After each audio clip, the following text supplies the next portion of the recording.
ప్రియమని సహది సహోదరులరా, యేసయ్య కృప మీకు అందరికీ తోడైన కాక.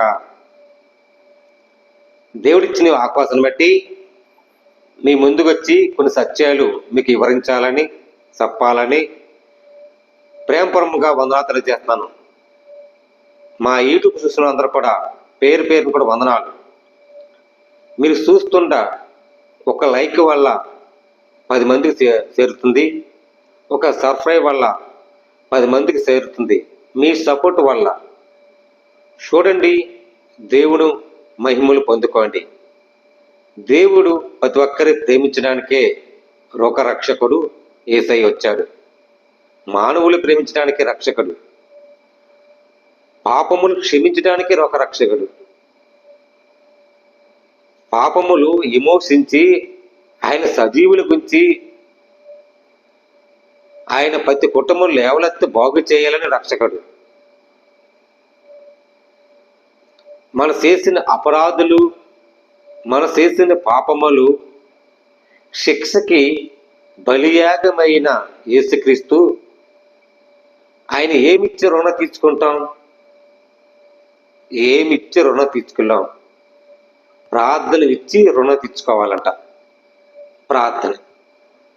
నా తండ్రి చిత్తం నెరవేర్చే వరకు మీరు అందరూ తండ్రి నామములో ఉన్నట్లుగా, దేవుని చిత్తం ఎరిగినట్లుగా ఆయన స్తుతించి జ్ఞానించి ఆరాధించి ఎగతడక ప్రార్థించండి అని ప్రభు చెప్పాడు. ప్రభు చెప్పిన మొదటి మాట ప్రార్థించండి. మరి ఇక్కడ కొన్ని సత్యాలు మీకు వినిపించాలని ఆశపడుతున్నాను.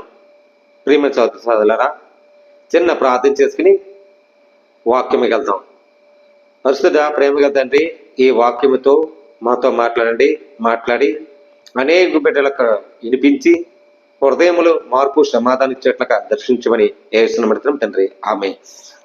ప్రియమైన సహోదరులారా, మరి ఇక్కడ జీవిత కాలమంతయు అని ఉంది. నిజమే, దావీదు భక్తుడు జీవిత కాలమంతయు యెహోవాను స్తుతించాడట.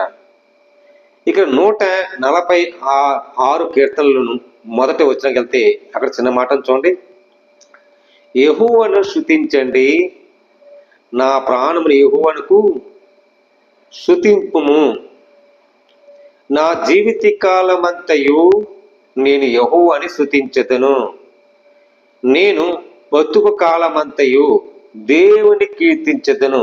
ఈ రోజుల్లోనూ జీవిత కాలమంతయు దేవుని స్తుతిస్తున్నామా? బతుక కాలమంతయు దేవుని ఆరాధించి ఆనందపడుతున్నామా? ఎక్కడ దేవుని స్తుతిస్తలేదు, దేవుని ఆరాధిస్తలేదు. దేవుని బతికాలము దేవుని కూడా కీర్తనలు కూడా పాటలు పాడతలేదు. ఎందుకనక దూరం అయిపోతున్నారు? సాతాను కూడా మాట్లాడేసి సాతాను కూడా ప్రేమించి మిమ్మల్ని అటాక్ చేయాలండి.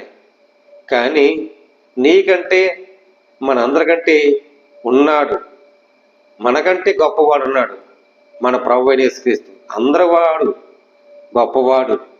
ఆయన స్తుతించాలి, ఆయన ఆరాధించాలి. ఇక్కడ ఏం చదండి, రాజుల చేతైనా నరుల చేతైనా రక్షణ కలుగదు, వారికి నమ్ముకొనడి.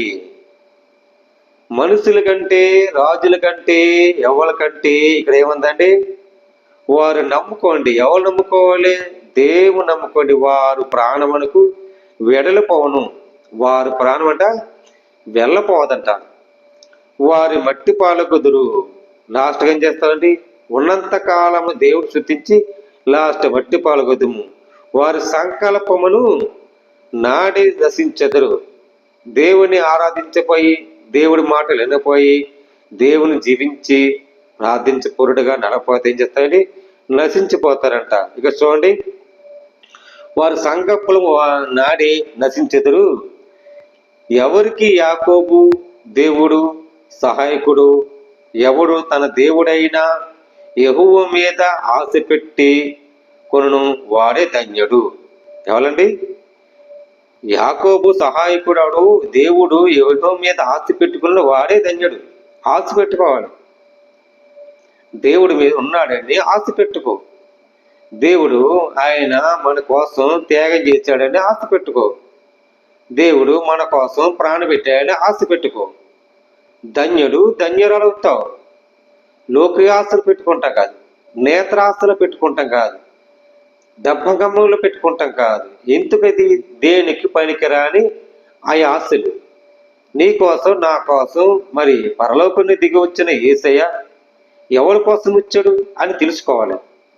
ఎవరి కోసం జీవించడానికి వచ్చాడు అని తెలుసుకోవాలి. ఆ ఆశ పెట్టుకోవాలి. మనం ఎలా ఉండాలండి?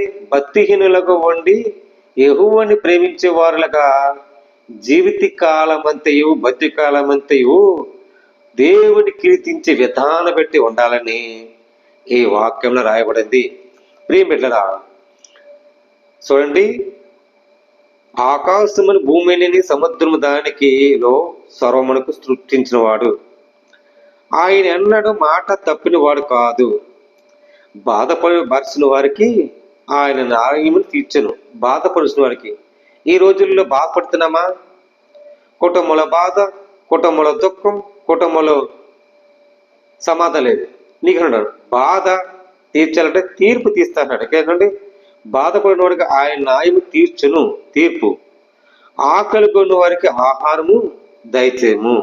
ఆహారము. ఆకలి ఎవరికన్నా ఉందనుకో, ఆ ఆహారం పట్టుకెళ్ళి ఆకలి తీర్చండి. దుప్పకొన్న వాళ్ళకి దాహం తీర్చండి. ఇక చూడండి, ఆకలి కొన్న వారికి ఆహారం దయచండి. యెహోవానికి బంధింపబడిన వారికి విడుదల చేయము.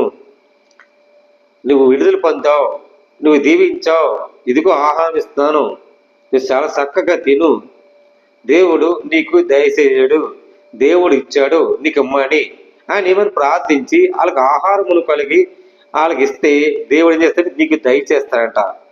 యెహోవాను గుడ్డి వారికి కొనలు తెరిచాడు. యెహోవా ఏంటండి? గుడ్డి వారికి కన్నులు తెరిచేసేవాడు. యెహోవా కుంగిన వారికి లేవనెత్తేవాడు. ఏంటంటే కుంగిన వారికి లేవనెత్తేవాడు యెహోవే. యెహోవా నీతిమంతులకు ప్రేమించేవాడు. నిజమే, దేవుడు ఎవరు ప్రేమిస్తాడండి? నీతిమంతులు ప్రేమించేవాడు. యెహోవా పరదేశులు కాపాడువాడు. పరదేశులు నివాసించిన కాపాడేవాడు. ఆయన కునుకునోడు, నిద్రపోడు.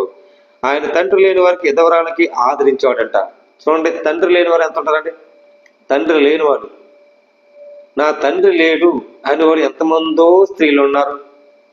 ప్రేమిస్తాడు, ప్రేమించేవాడు ఆయనే. తల్లి అయినా నేనే, తండ్రి అయినే నేనే. నేను నిన్ను మరవ ఆయన జారడు. ఎందుకని? దేవుడు కృప సత్యం తెలుసు. ఆయన కనికరము దేవుడిని తెలుసు. ఆయన సమాధానంగా నీకు ఇవ్వాలని తెలుసుండి మనం భక్తిహీనగా మనం ఉండాలట. వంకర తారాలను నడపకూడదంట. ఇక్కడ ఏముందండి? భక్తిహీన మార్గములో ఆయన వంకర తారములకు చేయను. నేను యెహోవాని నిరంతరమును ఏలును. నిరంతరం ఏలును. మన జీవిత కాలమంతా నిరంతరం ఏలును. షియోను దేవుడు అని తరతరము రాజ్యమునకు చేయను. యెహోవాని స్తుతించండి. ఈ సియోను తరతరముల వారికి నిరంతరము స్తుతించాడు. ప్రియమిట్లరా, ఏ విషయం కూడా మనం అంతా తెలుసుకోవాలి. ఎలాగండి? దేవుడు ఇచ్చిన వాగ్దానం ప్రకారముగా మనం నోరు యెహోవాని స్తోత్రములు చెల్లించాలట. భక్తిహీనులకు ఆయన ఎంతో గొప్ప ధన్యత చేస్తాడంట. ఎలాగేస్తాడండి? మరి జీవిత కాలమంతయు యెహోవా స్తుతించాలని, ఆయన ఆరాధించాలి, కనిపెట్టాలి. అప్పుడే మనం దేవుని ఆరాధించేట్లుగా ఆయన కట్టడలో అనుసరించి నడుచుకోవాలని ఈ వాక్యంలో రాయబడింది. ఈ విషయం తెలుసుకోవాలని యెహోవాని మనం మన జీవిత కాలమంతు స్తుతించటమే గొప్ప లక్షణం. ఈ సత్యాన్ని తెలుసుకోవాలని ప్రభు ఎరట మీ అందరికీ వందనాలు తెలియజేస్తున్నాను. దేవుడి మాటలు దీవించి ఆశ్రయించడు గాక. ఆమేన్. ప్రార్థన చేద్దాం.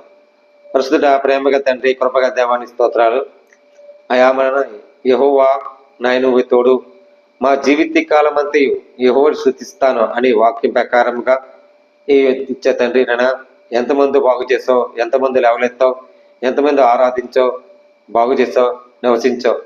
ప్రతి మార్గములు నువ్వు ఉన్నావని, ప్రతి మార్గములు నువ్వు నడిపిస్తావని, ప్రతిని ఆధారకర్తగా సేవిస్తావని విశ్వాసిస్తూ గొప్ప మేలు చేయని ప్రభా ధన్యత నీకే మహిమ ఘనత ప్రభావములు కార్యము తెచ్చని యేసయ్య నిరంతరము తోడున్నట్లుగా సజీవుల గురించి సాక్ష్య వాడుకమని సహాయం తెచ్చని మేలు చేయమని యేసయ్య పరిశుద్ధాత్మ పెట్టడం నేర్చుకుంటున్నా పరమ తండ్రి. ఆమేన్. అయితే అందరూ దేవుడు మీ కుటుంబాన్ని దీవించి ఆశ్రయించును గాక. ఆమేన్.